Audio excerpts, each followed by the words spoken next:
Ngayong Pasko, may regalo ang Arena Plus para sa iyo. Get a welcome bonus of 3,188 pesos with us para tuluyang saya sa bawat laro ngayong Pasko.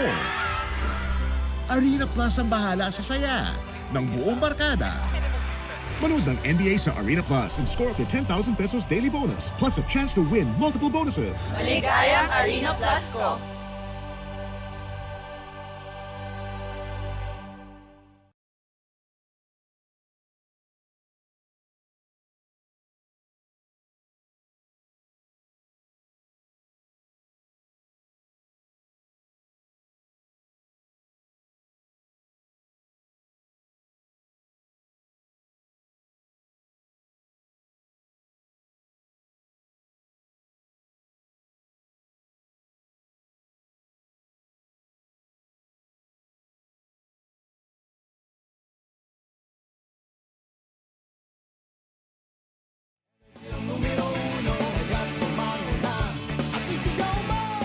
Same, pero iba.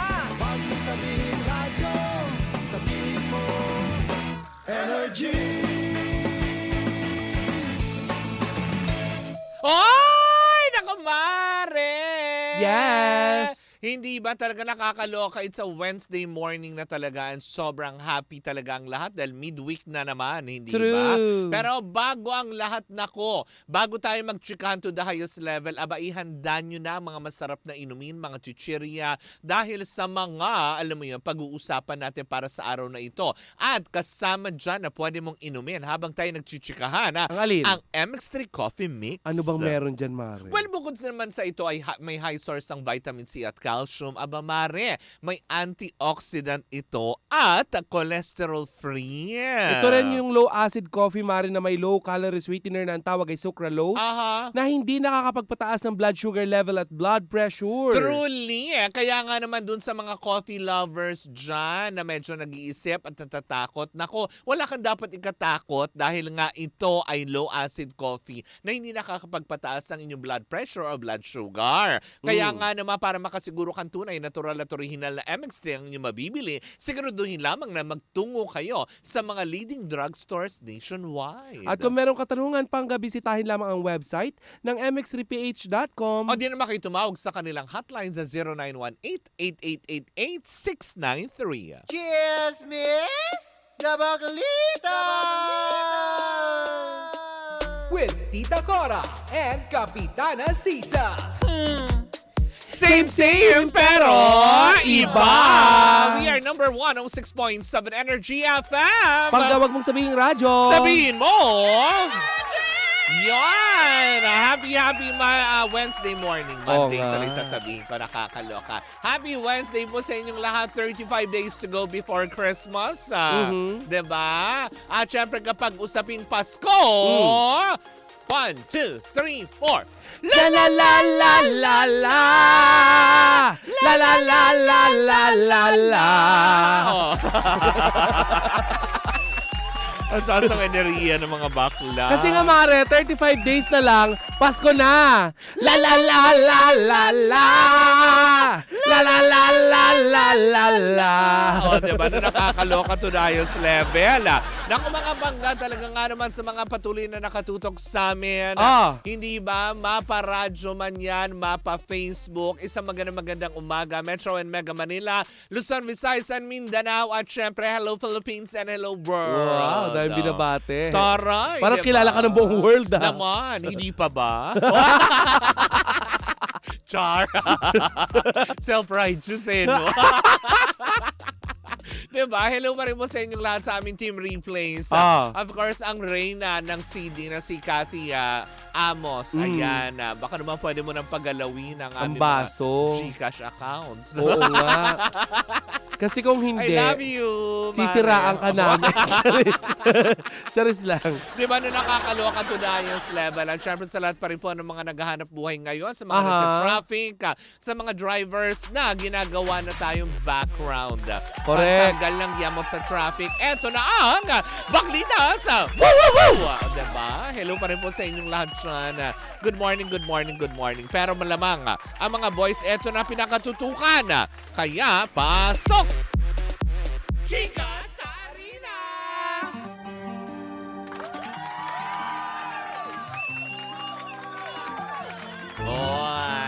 talaga nga naman.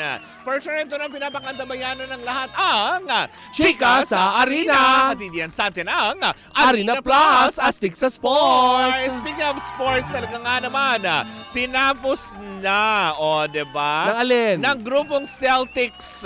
Ang laro nila at laban nila against Cavaliers sa score na 120 against 117. Diba? Ngayon naman ay may 26 seconds.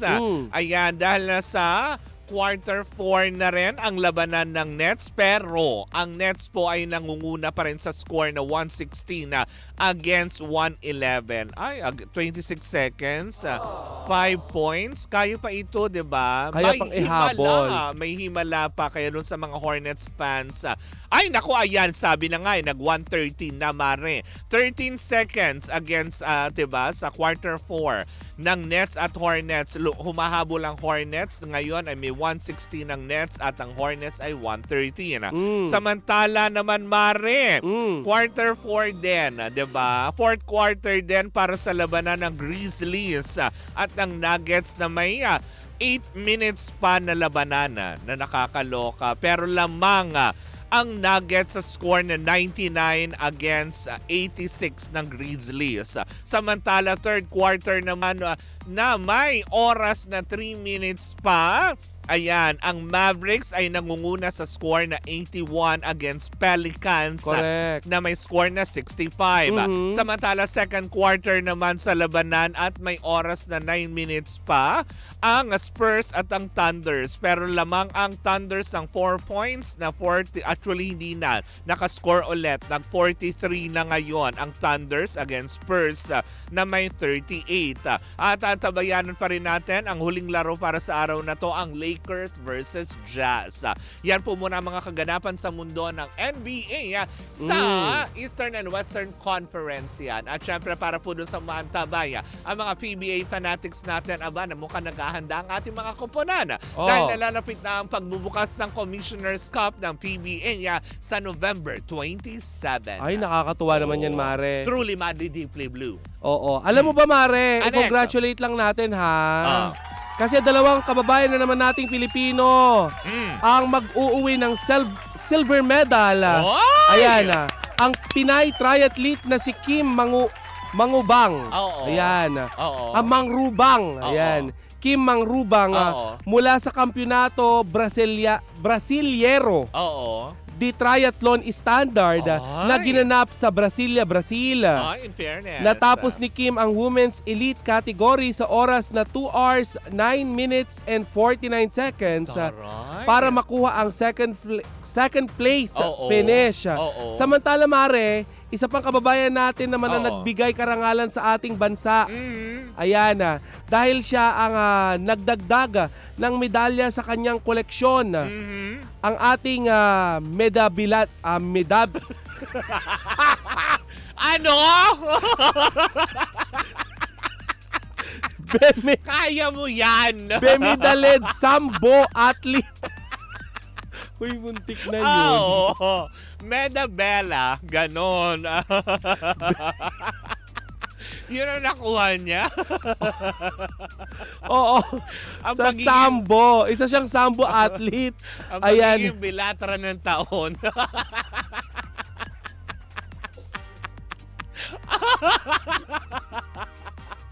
Yun ba yung nakuha niya? Ay! Aislinn Agnes Yap. Ay, Ayan. congratulations. Nakakuha ng bronze medal si AC mula sa 80 kg combat women event ng 2024 Sambo Championship na ginanap sa Astana, Kazakhstan. Ay, in fairness. Congratulations, Aislinn. Diba? Congratulations Si sa'yo. Aislinn Yap at saka si Kim Mangrubang. Correct, hindi ba na nakakaloka? Diba na? Congratulations sa ating mga Pinay. Mabuhay ka, Pinay! O, diba? Hindi uulan ng meda build. Oo nga. Yun ba yung in-award? Ang pagiging Tsaka, best in Bilatra, ganyan. kuhain na! At ang programang ito ay hatid sa atin ng Chika! Oh, di ba? Ano ba? Ay, nako. Oh. Diba? Pero bago tayo tuluyang magtapos, hindi ba? Kung ayaw mong ma-miss out ang lahat ng laban ng ating mga atletang Pilipino, mapa-basketball man, sa larangan ng kung anumang sports yan, mag-download ka na ng Arena Plus app sa inyong mga cellphone, hindi ba? Available yan in App Store and Google Play Store nang sa gayon ay hindi ka mahuli sa mga kaganapan ng iyong mga sinusuportahang koponan man yan o kaya manlalarong Pilipino. Correct. Diba? Dahil sila lang naman ang tinanghal bilang 2024 Best Sportsbook Operator ng Sigma Asian Awards, kung saan kastig natin dyan ang ating mga Pinoy basketball sensation players sa mundo ng PBA na si Scottie Thompson, at syempre sa mundo naman ng NBA ang ating phenomenal film basketball star na si Jordan Clarkson, at ang aking future-to-be husband na si Austin Taylor Reyes. Lakas sa loob mo, Mare, ha? Syempre, gusto ko din umangat ang buhay ko, ano? Uy, hindi pa paangat ang buhay ang mga apam. Hindi, Oh, bakit ba? hindi sila hanap Oh, buhay. gusto ko din naman maranasan na Ang marangyang ang kumain kinabukasan. ng imported chocolate. Ah. Oo. White chocolate. Kaya nga, dati pinapangarap lang natin spam. Dati, oo. Kakao, ganyan. Pero ngayon, di ba? White chocolate. Kakao. Ano ka? Paniki. Nakakaloka. Kaya nga naman, anong reminder pa rin natin sa lahat, Mare? Gaming is for 21 years old and above only. Keep it fun. Game responsibly. At dito na po natatapos ang ating Chika sa Arena. Hatid pa rin sa atin ang Arena Plus, astig sa sports. Nako, nakakaloka. Speaking of award din, mukha yatang alam mo yun, ngayon ang alam mo yun, nasagap kong chika, nakakaloka. Chismisan mo na nga lang ako. Ay nako, eto yan. Kumapit ka ng husto ha, baka hindi mo kayanin yan ha. Kakapit talaga ako ng gusto Oo. dahil ang init na. Correct, hindi ba? Kasi nga naman, Mare, this past few days, alam naman na natin kung gaano talaga kalakas ang Hello Love Again ni Catherine Bernardo at alam mo yung Alden Richards. Correct. Pero eto na, mukhang may makikipagsabayan sa Hello Love Again ng Sino? Captain. Nakakaloka dahil isasabay nga din daw ang show ni Daniel Padilla sa kasagsagan ng Hello Love Again. Oh, nakakaloka. Ano yun, itatapat? 'Di ba? Pero hindi siya sa television, Mare. It's a Saan? mall show. O, 'di ba? Ah. Magkakaroon ng mall show next week. Di umano. Etong si Daniel Padilla kasi nga ilulunsad na siya ng kanyang ini-endorsong apparel brand na kung saan nga naman this is the first comeback talaga na parang mall show or event activity na meron sa aktor na kung saan nga marami ang medyo nagsabi, talaga ba? Talagang kailangan isabay natin sa kasagsagan. Although magkaiba yon, it's a mall show event doon sa mall. Ito naman sinihan. Kaya lang syempre, di ba, alam naman natin na mainit ang pinag-uusapan ngayon ang Kat din. Pero syempre, Ang sabi gwapo ni DJ diba, dun, no? in fairness. Kaya sabi ng ilan tuloy, talaga ba isasabay natin habang tinatanggal ko na din? Ginitan ka. Bakit ba ang init dito ngayon? Kaya nga, dalawa-dalawa pa yung aircon. Oo. Tapos, di yun na nga, sabi tuloy ng ilan, ay talaga ba? Parang wrong move naman ata yun kung sino man. Kasi syempre, di ba, alam naman natin na ang mga tao ngayon, dinadagsa ang lahat ng malls para pumunta sa sinihan dahil nga syempre, di ba, it's a craze for Hello Love Again. Mari, hindi ba mali yung Oo. timing? Kasi, Parang yun nga din ang sabi ng ilang netizen. Parang wrong timing naman yata. kasi Mari, baka ang kinatatakot ko dyan, Oo. dahil nga di ba pinipilahan itong Oo. Kat din. Correct. Tapos isinabay pa si Daniel. Oo. Lalo lang ipapaalala sa madla kung ano yung masalimuot na naging issue nila. Diba? Habang Na diba, nakakalo- ongoing yung Diba?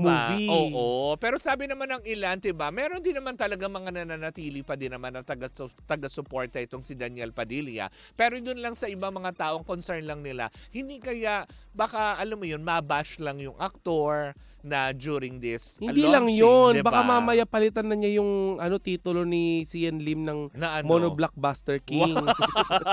Oo nga, diba? Di ba kasi mall show din yun? Correct, diba? Na parang tipong yun din ang kinatatakot ng ilan. Na Ay, no. Oo. Feeling ko kasi mall yan eh. Personal na doon si DJ. So feeling ko, May mga pupunta rin naman. meron. Artista yan Oo, eh. na kahit papaano. Kaya lang Marin, 'di ba? Kasi 'di ba nung kung matatandaan mo yung nag-opening din siya nung kanyang parang alam mo yon, theme park. Oh. Diba? Sinasabi nga ng ilan na hindi rin ganun nag-click nga, diba? Kasi Oo diba nga. during the time na yun, alam mo yun, wala na sila ni Catherine, tas mainit yung usapin na ngayon, na parang sinasabi lang ng mga netizen, humupa na kaya yung galit ng iba? Diba? Tas ngayon, syempre, diba? Trabaho naman Hindi ito. pa humuhupa. Alam mo Diba? naman, 'di ba, may mga basher pa rin yung Kathleen. Sabi nga nila, pangit daw ng movie na Diba? ni Direk Cathy. Ay nako, masasabi ko lang din naman doon sa nagsasabing pangit, 'di ba? Panoorin niyo. May mga nagsasabi pa nga daw na itong si Oh. Catherine Bernardo ay wala daw respeto. Oh. Ay mali, respeto Oo. sa sa relasyon daw Nino. ng mag-asawang Alden Richard at saka Maine Mendoza. Mag-asawa. Oo, Kailan? alam mo naman yung mga yung mga aldab, Oo, hindi diba, pa rin makamove on. Yung mga ganong aspeto. Pero yun na nga, 'di ba? Dito Hindi nyo nga. nire-respeto. Dito nga sabi nga ng ilan, sana man lang din, 'di ba? Nagkaroon man lang din ng consideration. Although magkaiba nga naman ito kasi mall show yung gaganapin. Kasi ilulunsad na siya bilang formal na endorser ng apparel brand na to, Mm-mm. 'di ba? Na ngayon, sabi nga ng ilan, posible din naman kasi marami pa din naman na nagtitiwala, pero siguro naman kahit papaano, 'di ba, yung mga bashers hindi maiiwasan yan na parang tipong Mm-mm. parang iniisip ng iba na tipong kasi ngayon mainit pinag-uusapan ang Hello Love Again, kaya isa-segue natin para maisama na naman siya sa usapin. Ganun ba yun? Matik yun, Mare. Matik yun. Siguro nung nag-produce nung show, matik yun na isinabay upang nang sa ganun Diba? pag-usapan. Kasi nga naman, syempre, kasagsagan ng Hello Love Again. Tapos, sige, singit natin. Parang ganun ba yun? Oo. Na nakakaloka. Kaya tuloy sabi ko nga, parang nakakaawa naman kung ganun. Kasi syempre, may ipit naman dito. Kasi alam naman natin na naka-move on na pareha sa both parties. Like si Catherine and si Daniela. We, gano'n ka kasigurado. Diba? Hindi, kasi mukha namang happy na siya with Alden. O, diba? Nararamdaman ko na mukhang patungo sa totohanan. Mukhang sinusunod na nila yung kanta ng ni Carol Banawa. Bakit di totohanin? Tama, 'di ba? Ay minsan ginawa din niya ni Piolo at Juday, 'di ba? Sa bagay. Alam mo, Mare, ang hinihintay ko ngayon, Mm. kung pagkatapos ng movie na to ay magkakaayos itong si Daniel Padilla at saka si Catherine Bernardo. Sana. Kasi may mga naririnig-rinig ako na Na sabi, ano? ewan ko kung totoo, sabi nila promo lang daw yung paghihiwalay. Oy, ganun ba Isang yun? malaking pasabog para ng kasi Mare Oo. ang laki-laki ng ang laki-laki nitong movie na to. Oo. Mamaya sa ating second gap, mamaya i-update ko ulit ang mga Oo. ang mga netizen na Diba, sa naghihintay mga- kung magkano ang kinikita na nitong 'Di ba na cut din. nakakaloka? Pero alam mo, totoo 'yan. Sa nakikita ko, isinabay talaga ito upang pag-usapan yung show ni Daniel Padilla. Ngayon, Diba? bakit siya nag-show Oo. sa mall? Anong dahilan? 'Di ba? May movie siya? Meron silang ginagawang teleserye na kung saan kasama nga niya doon sila Incognito. Oo, na hanggang ngayon ay inaabangan pa rin ng mga tao. Isa rin tong incognito Diba? na to. Sa paggawa ng incognito na to, napakaraming kontrobersiya. Correct, hindi ba? Una, itong ano ba pangalan nun? Yung... Si Arjo Atayde, nawala nga Oo. doon, 'di ba? Oo, tapos itong si... Sino? yung si Maris Racal. Oo. 'Di ba? At saka yung si Kasama niya, Anthony si Anthony Jennings. Jennings. Kasama din dun. O 'di ba? Abang nagsushoot sila, nakuna na magkapares ng sapatos, sabi nila magjowa na daw. Oh, 'di ba? Yung Ang dami mga issue. yung mga ganyan na nagkaparehas lang, mga ganyan, binigyan ka agad ng pakahulugan na, pero yun, saan man lang din, hindi ba? Bigyan naman din natin ng chance, bigyan natin ng laya si DJ. Kasi, 'di ba, alam naman natin siguro, in his lifetime now, 'di ba, na ganito, may pagsisisi na rin siya siguro. Pero syempre, nandun pa rin yung kaakibat yung salitang, let's all move on. 'Di ba? Hindi na natin kailangan pang i-bash, hindi natin kailangan bigyan lagi ng pakahulugan na tipong ganyan. Pero yun nga lang, kumbaga parang marketing wise, parang mali lang. Kasi parang isabay mo doon sa ganito. Kasi yun nga iisipin ng tao na ay rumaride ka, 'di ba? Kung trabaho naman yun, Mare, siguro naman may key naman si Daniel na kahit anong oras siya Artista magtrabaho. pa din naman siya, tsaka Padilla pa din niya. At saka bakit naman natin baharangan yung tao kung yun talaga yung date na nakaraan para sa True. sa mall show niya? 'Di ba? Sino kayo para mag-decide? Saka hindi naman alam siya niyo naman nag-organize doon. Hindi siya may-ari ng kumpanya. Oo, Hindi at rin saka the naman same siyang time, hindi naman kayo ganyan. 'Di ba? Magpapasko na. Oo. La la la la la la. La la. Ay, Diba? yeah. Pero hindi yun na nga, diba? So sana man lang, tigilan naman na natin to. Mare, may nakita kong comment, sabi nila, kulay green na pala si Barney. Oo. Mali, no? Di ba Barney yun? Hindi, ang tawag dyan, barley. Ganun. Barley. Oh, word of the day, Barney. Barley. Ano ba yan? Manlalait na lang, wrong spelling. Si Barley kumakanta ng Watch Me Nay. Watch me nay. Watch me nay nay. Watch me nay. But anyways, ayan nga, gaya ng sinabi ni Tita Cora sa aming pagbabalik ka. Nako, Oo. yung may kinalaman pa rin sa Hello Love Again. Kung ano man yan, sama-sama pa rin natin pakatutukan. Ang laking pelikula nito ng taon, Diba? Mare. Nakakaloka. Ayaw yata nila magpakatsug kasi di ba sinabi may katsug daw kapag Sa MMFF, diba? Oo. Kaya siguro in-stand alone, Oo. para solo. Diba? Yung mga ganong aspeto. brainy, no? Oo. But anyways, ako mga banggayan, po muna ang ating unang chika on our first gap. Muli po ako po si Kapitana Sisa. At ako naman po ang tinawag na Barney. Barley. Mali. Watch me lay. Watch me lay lay. Ako po ang yung Tita Cora. And we are still Same pero iba. Tuloy-tuloy pa rin po ang ating tugtugan. Siyempre dito po lamang yan sa number 106.7 Energy FM. Pangga, wag mong sabihin radyo. Sabihin mo. Uy, ano sasabihin mo?